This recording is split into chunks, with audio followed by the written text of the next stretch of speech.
Hi everyone, welcome to Miss Adams Teaches Macbeth, Act 5, Scene 2. So we have a very short scene here. A group of lords, including Lennox, are talking about the progress of the war and particularly Macbeth's state of mind. We learn that Malcolm, Macduff and Seward are leading the English troops and they are ready to rock and roll. The lords are in fact planning on meeting them at Birnam Wood, which is obviously exciting because it will make us think of the prophecy.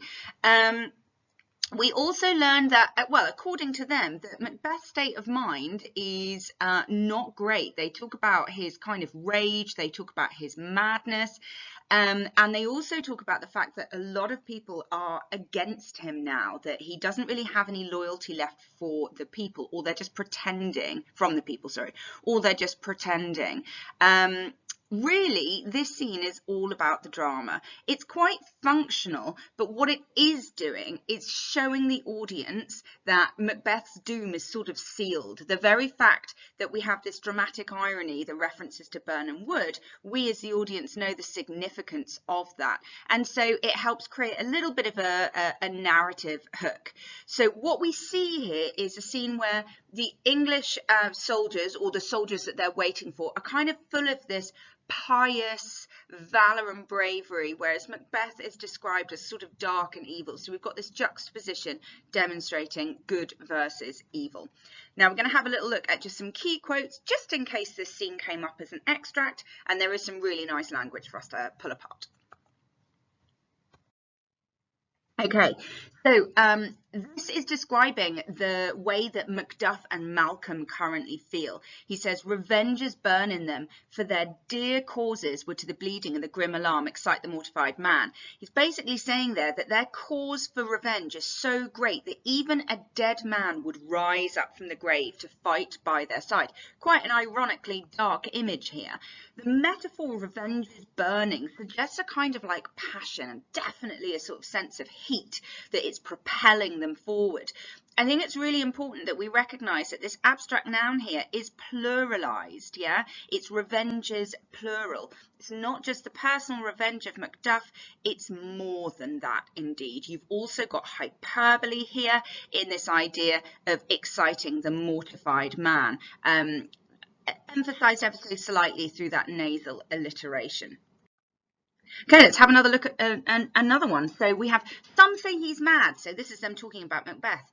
"Others that lesser hate him do call it valiant fury." Now, I think what's quite interesting here is that we have this comparative adjective, that they lesser hate him, or comparative adverb, sorry. So it's everyone is working on a degree of hatred. So you either hate him outright or you hate him a little bit less. But this is the interesting bit of personification here. So those that just hate him a bit, well, they'll call it valiant fury.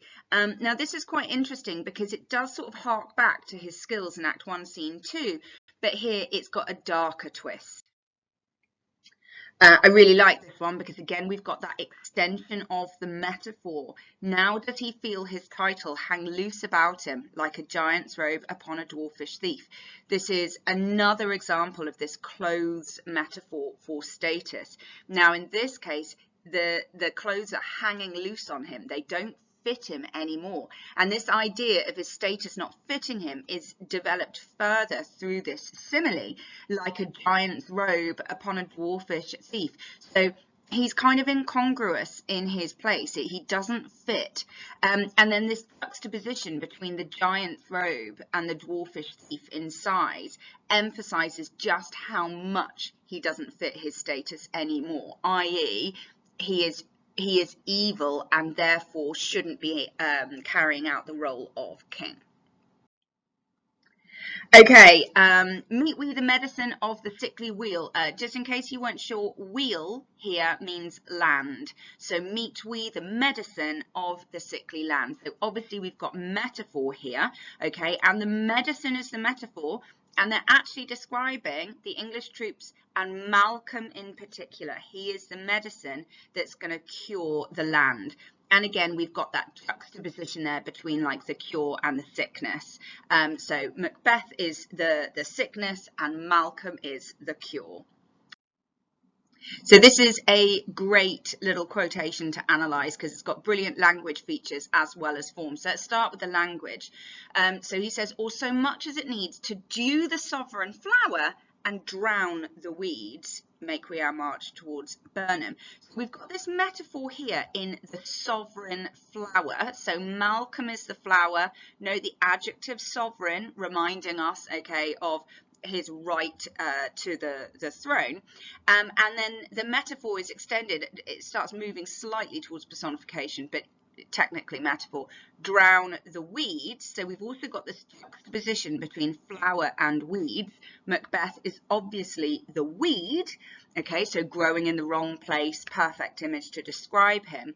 And so the idea is that Malcolm will be able to grow as the sovereign flower and the weeds will be killed. Now, you'll notice that this part of it is a rhyming couplet. So the end of the last line is as it needs to dew the sovereign flower and drown the weeds. So we've got a rhyming couplet, and as you know, Shakespeare uses rhyming couplets to end scenes and speeches, and it's normally the most important bit. And yeah, this is ending the scene, but not the last words. It's not the last phrase. Instead, he breaks with tradition and adds another line, make we our march towards Burnham.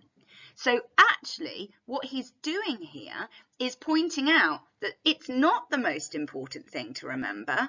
Burnham is. Okay, so what about mounting tension there? Because he is literally reminding the audience of the witch's prophecies, reminding us that Macbeth is sure to lose.